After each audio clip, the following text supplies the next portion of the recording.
أعوذ بالله من الشيطان الرجيم بسم الله الرحمن الرحيم رب اشرح لي صدري ويسر لي أمري واحلل عقدة من لساني يفقهوا قولي رب يسر ولا تعسر وتمم بالخير وبك نستعين۔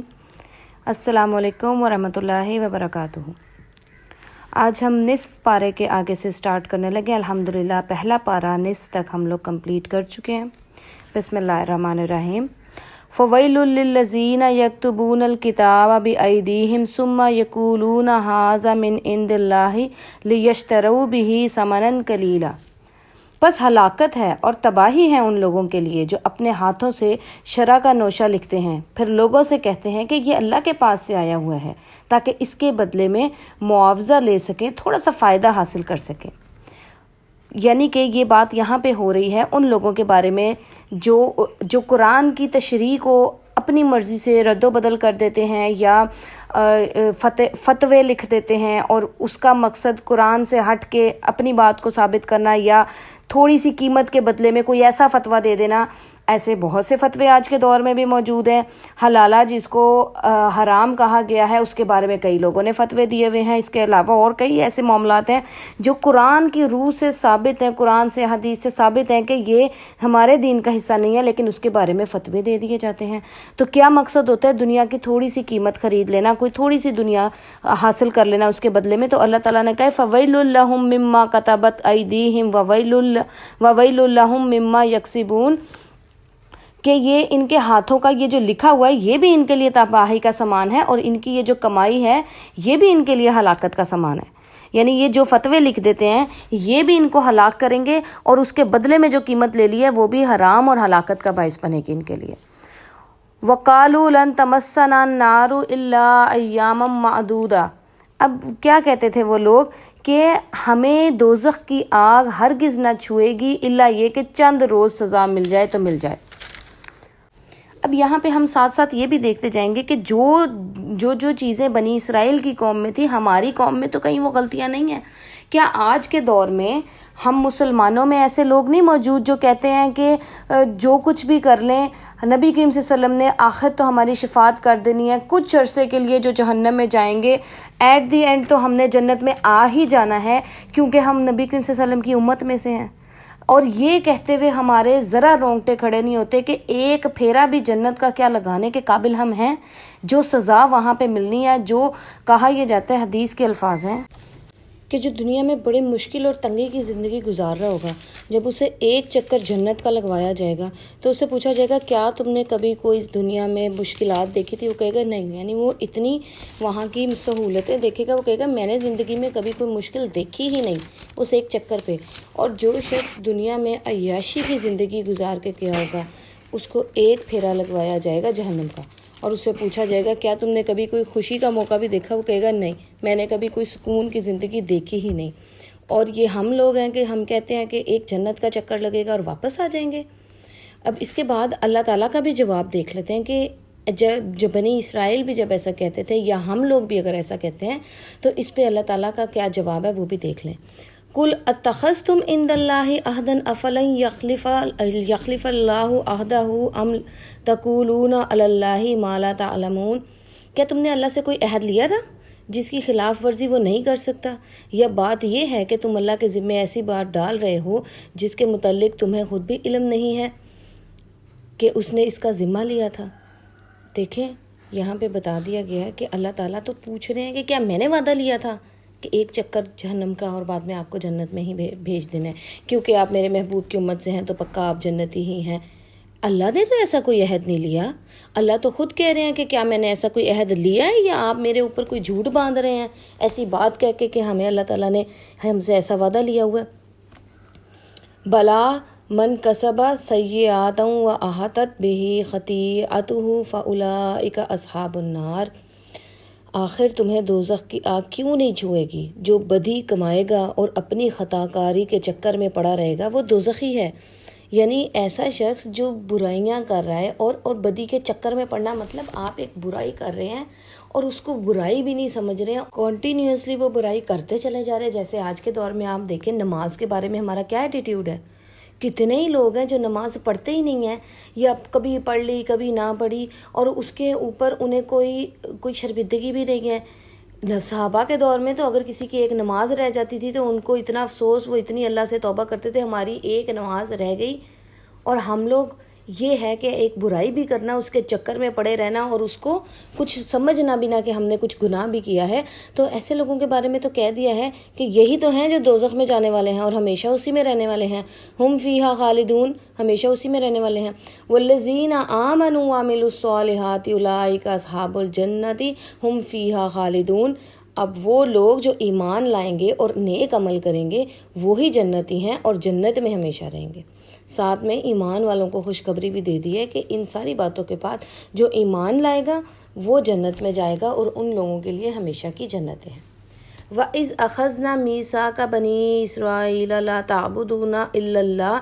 اب بتایا جا رہا ہے کہ جب یاد کرو بنی اسرائیل کی اولاد سے ہم نے پختہ عہد لیا تھا کہ اللہ کے سوا کسی کی عبادت نہیں کرنی۔ وَبِالْوَالِدَيْنِ إِحْسَانًا وَذِي الْقُرْبَىٰ وَالْيَتَامَىٰ وَالْمَسَاكِينِ، اور یتیموں سے، مسکینوں سے، قریبی رشتہ داروں سے اور والدین کے ساتھ حسن سلوک سے پیش آنا ہے۔ 4 مقامات پہ قرآن مجید میں اللہ تعالیٰ کی عبادت کے فوراً بعد والدین کے ساتھ حسن سلوک کا ذکر کیا گیا، یہ اس کا پہلا مقام ہے۔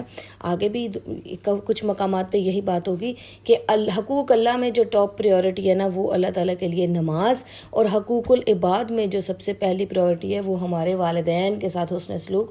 اور آگے جا کے تو ہم یہ بھی دیکھیں گے کہ کہا جاتا ہے کہ والدین کو اف بھی نہ کہو۔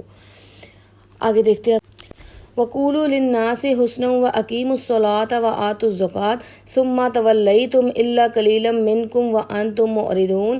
یعنی کہ پھر آگے کہا جا رہا ہے کہ حسن والی بات کرو، احسان والی بات کرو، بھلی بات کہنا، نماز قائم کرنا، زکوٰۃ دینا، مگر تھوڑے آدمیوں کے سوا تم سب اس عہد سے پھر گئے ہو اور اب تک پھر رہے ہو، اور اب تک بھی پھر رہے ہیں۔ ہم آج کے دور میں بھی دیکھ لیں، یہاں پہ کہا گیا ہے بھلی بات کہنا۔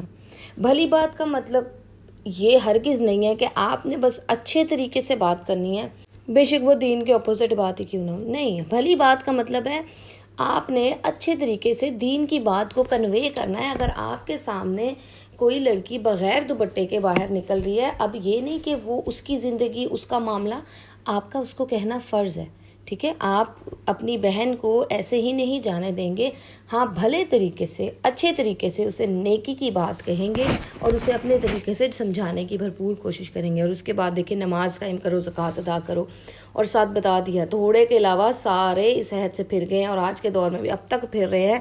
اور آج کے دور میں بھی کتنے ہی لوگ ہیں جو نماز سے دور ہو چکے ہیں، زکوٰۃ ادا نہیں کرتے ہیں، ہیلے بہانے ڈھونڈتے ہیں ایسے تمام معاملات میں، جو بالکل غلط چیز ہے۔ وَإِذْ تُخْرِجُونَ أَنفُسَكُم مِّن دِيَارِكُمْ ثُمَّ أَقْرَرْتُمْ وَأَنتُمْ تَشْهَدُونَ۔ اس کے بعد بتایا جا رہا ہے کہ پھر ذرا یاد کرو، ہم نے تم سے عہد لیا تھا کہ آپس میں ایک دوسرے کا خون نہ بہانا اور نہ ایک دوسرے کو گھروں سے نکالنا۔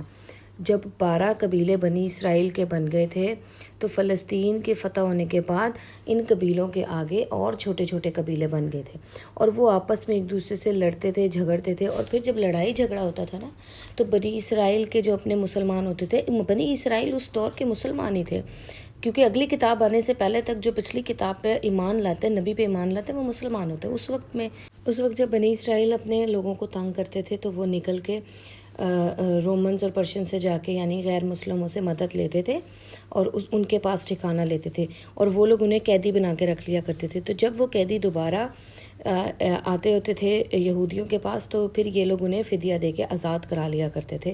یہ آگے ہم دیکھتے ہیں۔ اب یہاں پہ پہلے ہی منع کر دیا ہے کہ کہا یہ گیا ہے کہ تم لوگوں کو سے عہد لیا تھا ایک دوسرے کا خون نہیں بہانا اور ایک دوسرے کو گھروں سے نہیں نکالنا۔ ثم انتم ہؤلاء تقتلون انفسکم وتخرجون فریقا منکم من دیارہم، کہ پھر تم میں سے کچھ لوگ ایک دوسرے کی جانوں کا قتل کرتے تھے، اپنی برادری کے کچھ لوگوں کو نکال دیا کرتے تھے اپنے گھروں سے۔ تظاہرون علیہم بالاسم والعدوان، تو تم زیادتی میں ان کے خلاف ایک دوسرے کی مدد کرتے ہو۔ وَإِن يَتُوكُمْ أُسَارَىٰ تُفَادُوهُمْ وَهُوَ مُحَرَّمٌ عَلَيْكُمْ إِخْرَاجُهُمْ، یہاں پہ کہا جا رہا ہے کہ اگر وہ تمہارے پاس قید ہو کر آئیں تو تم ان کو فدیہ دیتے ہو، حالانکہ انہیں وہاں سے نکالنا ہی تم پر حرام کیا گیا تھا۔ یعنی جب یہ بتا دیا گیا تھا کہ آپ نے گھروں سے نہیں نکالنا اپنے ساتھیوں کو، تو پہلے تو یہ کام کر لیا، اب جب وہ دوبارہ قیدی بن کے آتے ہیں تو خون جوش مارتا ہے کہ یہ ہمارے اپنے ہی لوگ تھے، اور پھر یہ بات یاد آ جاتی ہے کہ جی فدیہ دے کے آزاد کرانا ایک ثواب کا کام ہے، یعنی پہلے ان کو اس جگہ تک پہنچانے والے بھی خود تھے اور اب ثواب کما رہے ہیں ان کو فدیہ دے کے آزاد کر کے۔ تو کہا جا رہا ہے آپ کے لیے تو ان کو گھروں سے نکالنا ہی حرام تھا، آپ نے پھر وہ کیسے کر لیا؟ افتؤمنون ببعض الکتاب وتکفرون ببعض، کہ کیا تم ایمان لاتے ہو کتاب کے کچھ حصے پہ اور انکار کر دیتے ہو کچھ حصے کا؟ آج کے دور میں دیکھا جائے تو ہم ایسا نہیں کرتے، جہاں تک ہمیں قرآن یا دین سمجھ آتا ہے، چلنا آسان لگتا ہے، اس کے احکامات ایزی لگتے ہیں تو فالو کر لیا جاتا ہے۔ جو باتیں مشکل لگتی ہیں تو وہ ہم کہتے ہیں کہ نہیں بس اتنا ہی ہمارے لیے کافی ہے، یا ہم صرف اتنی سی بات ہی مان سکتے ہیں، یعنی ہم کتاب کا کچھ حصہ تو مان لیتے ہیں اور کچھ کا ہم انکار کرتے چلے جاتے ہیں۔ ایسے لوگوں کے بارے میں کیا کہہ دیا گیا ہے؟ فما جزاء من یفعل ذلک منکم الا خزی فی الحیات الدنیا، کہ جو تم میں سے ایسا کرتے ہیں دنیا کی زندگی میں رسوائی کے ماں سوائے اور کچھ بھی جزا نہیں ہو سکتی ان کی۔ یعنی سب سے پہلی سزا کیا ہے کہ دنیا کی رسوائی ہے ان کے لیے۔ یوم القیامت یردون الی اشد العذاب، اور قیامت کے دن وہ سخت ترین عذاب کی طرف پھیر دیے جائیں گے۔ یعنی دنیا کی تو کی سزا تو تھوڑی ہے نا، دنیا کی زندگی تو 50 60 70 سالہ ہی ہوگی، اس کے بعد جو آخرت کی زندگی ہے جو ہمیشہ رہنے والی ہے اس میں بھی سخت ترین عذاب دیا جائے گا۔ اللہم اجرنا من النار، اللہم اجرنا من النار، اللہ تعالیٰ ہمیں بچائے ایسے لوگوں میں شامل ہونے سے جو کتاب کے کچھ حصے کو تو مانتے ہیں لیکن کچھ کو چھوڑ دیتے ہیں۔ وَمَا اللَّهُ بِغَافِلٍ عَمَّا تَعْمَلُونَ، اور اللہ تعالیٰ ہرگز غافل نہیں ہے اس سب سے جو کچھ تم کرتے ہو۔ یعنی ہم ایسا نہیں سمجھ سکتے ہیں کہ ہماری یہ چیزیں اللہ کو پتہ نہیں چلیں گی یا ہم بچ جائیں گے اللہ سے۔ اللہ کہہ رہا ہے کہ میرے سے کوئی چیز غافل نہیں ہے، میں تو سب جانتا ہوں، جو کچھ بھی تم کرتے ہو کھلے میں کرو چھپے میں کرو جو بھی کرو اللہ سب جانتا ہے۔ اولئک الذین اشتروا الحیات الدنیا بالآخرۃ، تو یہ وہ لوگ ہیں جنہوں نے آخرت کے بدلے میں دنیا کی زندگی خرید لی ہے۔ فلا یخفف عنہم العذاب ولا هم ینصرون، تو کہا جا رہا ہے کہ ان کے عذاب میں کمی نہیں کی جائے گی اور نہ ہی وہ مدد کیے جائیں گے۔ ہمیں تو یہ کہا گیا ہے کہ ایک مومن کی جان اور اس کا مال جنت کے بدلے خرید لیا گیا ہے، یعنی ہم اگر یہاں پہ اللہ تعالیٰ کی بتائی ہوئی طریقوں کے مطابق زندگی گزار لیں گے تو جنت ہمیں آخرت میں ملے گی۔ اور اللہ کہہ رہے ہیں یہ تو وہ لوگ ہیں جنہوں نے چھوٹی سی تھوڑی سی دنیاوی زندگی جو ہے وہ آخرت کے بدلے میں خرید لی ہے۔ کتنا برا سودا کیا انہوں نے، اور اللہ تعالیٰ کہہ رہے ہیں کہ نہ تو ان کی کوئی مدد کی جائے گی نہ ان سے عذاب میں کوئی کمی کی جائے گی۔ وَلَقَدْ آتَيْنَا مُوسَى الْكِتَابَ وَقَفَّيْنَا مِن بَعْدِهِ بِالرُّسُلِ، اور ہم نے دی ہے موسیٰ کو کتاب اور پے در پے بھیجے ہیں ہم نے ان کے بعد بہت سے رسول۔ بنی اسرائیل کی قوم ایسی قوم تھی جس میں بہت سے رسول آئے تھے، بلکہ حضرت موسیٰ سے لے کے حضرت عیسیٰ تک سلسلہ ایسے ہی چلا تھا کہ ایک رسول کے جانے سے پہلے دوسرا رسول آ جایا کرتے تھے، تو ان کی تو رسولوں کے ذریعے مدد کی گئی تھی۔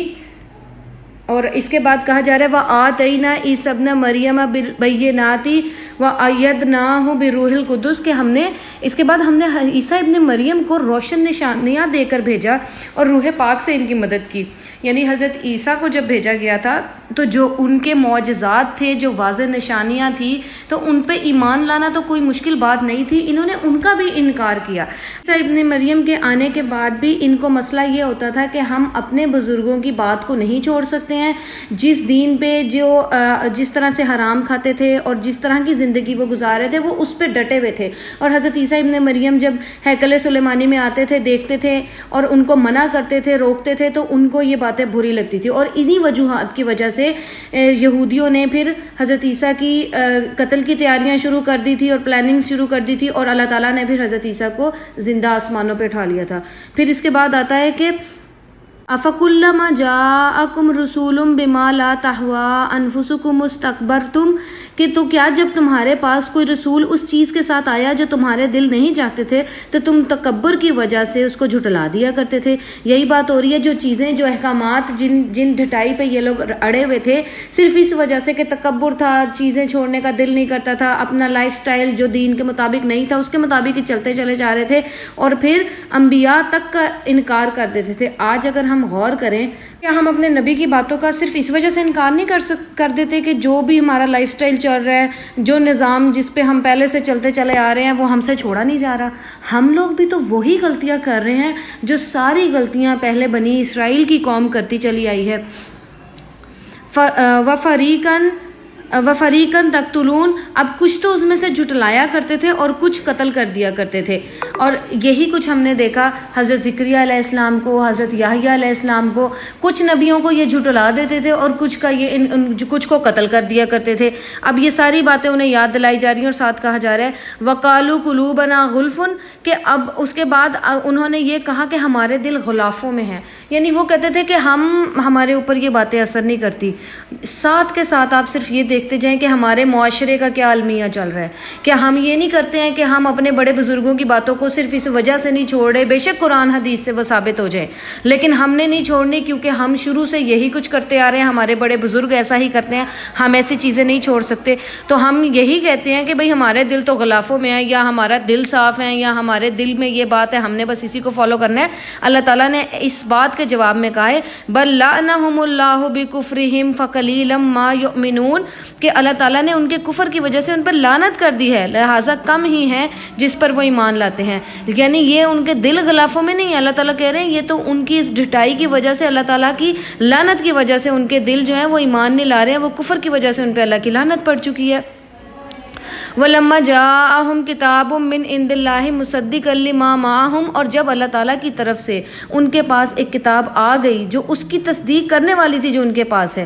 یعنی اب جب قرآن مجید آ گیا جو تصدیق کر رہا ہے پچھلی آسمانی کتابوں کی جو ان کے پاس ہیں، اور جو کتابیں تورات انجیل ان کے پاس ہیں وہ تصدیق کر رہی ہیں کہ ایک نبی آئے گا، ایک کتاب آئے گی، آنے والی کتاب کی تصدیق کر رہی ہیں. تو یہ تو کتاب ہے جو آپ کی بھی کتابوں کی تصدیق کر رہی ہے، آپ کے بھی رسولوں کا تصدیق کری اور آپ کی کتابیں ان کی نشانی دے چکی تھیں. تو پھر اب آپ کو بات کیوں نہیں سمجھ آ رہی ہے؟ وَقَانُوا مِن قَبْلِ يَسْتَفْتِحُونَ عَلَى الَّذِينَ كَفَرُوا، کہ اس سے پہلے تو وہ فتح مانگا کرتے تھے ان لوگوں کے مقابلے میں جنہوں نے کفر کیا. پہلے جب کافروں سے لڑائی جھگڑا ہوا کرتا تھا، اپنی کتابوں میں یہ پڑھ چکے تھے ایک نبی آئے گا جس کے ساتھ مل کے رومن پرشینز امپائر کو الٹایا جائے گا. تو وہ انہیں کہا کرتے تھے آئے گا جب ہمارا نبی تو ہم اس کے ساتھ مل کے تمہارا مقابلہ کریں گے، اور یہ اپنی فتح کے لیے دعائیں کیا کرتے تھے کہ کب وہ آخری نبی آئیں گے. لیکن اب جب وہ آ گئے ہیں تو یہ لوگ بات اپنی صرف وہ ضد اور ہٹ دھرمی اور اپنے لوگوں میں سے نہ آنے کی وجہ سے اس بات کا انکار کرتے چلے جا رہے ہیں. اور اوس اور خزرج کے سامنے ہمیشہ جب ذکر کیا جاتا تھا کہ جب ہمارے آخری نبی آئیں گے تو ہم آپ سے مقابلہ کریں گے، تو جب نبی کریم صلی اللہ علیہ وسلم آئے تو سب سے پہلے اوس اور خزرج نے انہی پہ ایمان لائے اور بعد میں ان کو کامیابی اور فتح نصیب ہوئی. فلما جاءہم ما عرفوا کفروا بہ، کہ پھر جب وہ چیز ان کے پاس آ گئی جس کو وہ پہچان لیا کرتے تھے تو پھر انہوں نے کفر کیا اس کے ساتھ. یعنی جب نبی کریم صلی اللہ علیہ وسلم اور آخری کتاب آ گئی، اور آگے بھی ہم صورتوں میں پڑھیں گے، کہا جاتا ہے بنی اسرائیل نبی کریم صلی اللہ علیہ وسلم کو ایسے پہچانتے تھے جیسے کوئی اپنے بیٹوں کو پہچانتا ہو، یعنی ان کو پہچان تھی، کوئی مسئلہ نہیں تھا. تو کہا جا رہا ہے جب وہ آپ کے پاس آ گئے تو آپ نے ان کا انکار کر دیا، پہلے آپ ان کے انتظار میں تھے. فلعنت اللہ علی الکافرین، تو لعنت ہے اللہ تعالیٰ کی ایسے کفر کرنے والوں پہ. بئس ما اشتروا به انفسهم ان یکفروا بما انزل اللہ بغیا ان ينزل اللہ من فضلہ علی من یشاء من عبادہ. بری ہے وہ جس کے بدلے میں انہوں نے اپنے آپ کو بیچ ڈالا کہ وہ انکار کر دیں اس کا جو اللہ تعالیٰ نے نازل کیا، اس ضد کی وجہ سے کہ اللہ تعالیٰ اپنا کچھ فضل اپنے بندوں میں سے جس پر چاہتا ہے نازل کرتا ہے. فباءوا بغضب علی غضب، پھر وہ لوٹیں گے غضب پہ غضب کے ساتھ. وللکافرین عذاب مہین، اور کافروں کے لیے عذاب ہے توہین آمیز. یعنی اب کہا جا رہا ہے کہ صرف اس ضد کی وجہ سے کہ اللہ تعالیٰ نے بنی اسرائیل کی بجائے بنی اسماعیل میں سے کسی بندے پہ اپنا فضل کر دیا ہے، یعنی اللہ تعالیٰ اپنے کسی اور بندے پہ اتنا فضل نازل کر رہا ہے، اس ضد کی وجہ سے صرف انہوں نے انکار کر دیا اس کتاب اور اس رسول کا جو اللہ کی طرف سے آئے تھے، تو بہت ہی برا سودا کیا ہے انہوں نے، اور انہوں نے بیچ ڈالا ہے اپنے آپ کو اس انکار کے ساتھ، اور یہ غضب پہ غضب کے ساتھ لوٹیں گے، اور اللہ تعالیٰ کہہ رہے ہیں کہ کافروں کے لیے توہین آمیز عذاب ہے۔ یہاں پر غضب پہ غضب سے مراد یہ ہے کہ پہلا غضب اس سبب کہ جو کتاب ان کے پاس تھی، جس کتاب میں نبی کریم صلی اللہ علیہ وسلم کے آنے کی نشانیاں موجود تھی، پہلے تو اس کا انکار کیا انہوں نے نبی کریم صلی اللہ علیہ وسلم کا انکار کر کے، اور دوسرا غضب اس وجہ سے کہ اگلی آنے والی کتاب یعنی قرآن مجید اور نبی کریم صلی اللہ علیہ وسلم کا انہوں نے انکار کیا، تو ان دونوں انکار کی وجہ سے غضب پر غضب کی بات کی گئی ہے۔ یہاں ایک اور چیز واضح کرتی چلوں، جو آیت نمبر 89 ہے جس میں کہا گیا ہے کہ یہودی نبی کریم صلی اللہ علیہ وسلم کے وسیلے سے دعا کرتے تھے، یعنی ان کے لیے دعا کیا کرتے تھے، یہاں پہ وسیلے کو ثابت کیا جاتا ہے اس آیت سے، جبکہ وسیلہ کوئی اور چیز ہے اور یہاں بات کچھ اور ہو رہی ہے۔ یہاں بات یہ ہو رہی ہے کہ اللہ تعالیٰ نے جب پہلے سے بتا دیا ہے کہ ایک نبی آئے گا جس کے ساتھ مل کر آپ لوگ کافروں سے مقابلہ کر کے جیتیں گے، تو ان کی آمد کے لیے دعا کی جا رہی ہے کہ جلدی سے جلدی اس نبی کو بھیجیے تاکہ وہ ہمارے ساتھ ہمارے فتح میں ہماری مدد کریں، تو وہ مدد طلب کی جا رہی ہے، یہاں پہ کوئی وسیلے سے دعا نہیں کی جا رہی ہے۔ یہ ایک کنفیوژن کریٹ ہو جاتی ہے اکثر لوگوں میں، تو اس کو سمجھنا بڑا ضروری بات ہے۔ امید ہے آج کے لیکچر میں آپ کو ساری باتیں واضح ہو گئی ہوں گی۔ اللہ تعالیٰ سے دعا ہے اللہ تعالیٰ آپ کو اور مجھے حق بات کو سمجھنے اور اس پہ عمل کرنے والا بنائے۔ اللہ تعالیٰ آپ کا اور میرا حامی و ناصر ہو۔ سبحانک اللہم و بحمدک نشہد ان لا الہ الا انت نستغفرک و نتوب الیک۔ السلام علیکم ورحمۃ اللہ وبرکاتہ۔